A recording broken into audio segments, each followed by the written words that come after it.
تو اس مسجد کو جو ہے بھوڈے سر کے نام سے جانا جاتا ہے اور تاریخ لکھتی ہے کہ اس کو محمود شاہ نے 1505 میں جو ہے تیار کروایا تھا۔ السلام علیکم فرینڈز، کیسے ہو؟ ٹھیک ٹھاک تیار طبیعت سے میں ہوں آپ کا اپنا دوست نبی بخش اور آپ دیکھ رہے ہو آپ کا اپنا یوٹیوب چینل سندھی بھائی ولاگ۔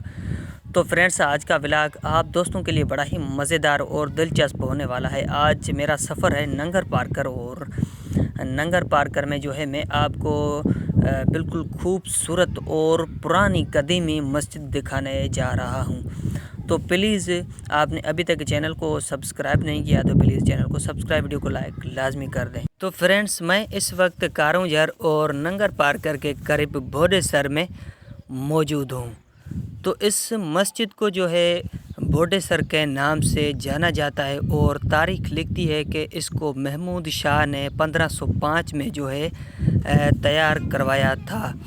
اور خاص بات اس مسجد کی یہ ہے کہ یہ پوری مسجد جو ہے پتھروں سے بنائی گئی ہے، اور خاص وجہ یہ بھی ہے کہ اس مسجد کا جو پتھر ہے وہ پاکستان کا نہیں ہے، گجرات کے ملک کا یہ پتھر ہے۔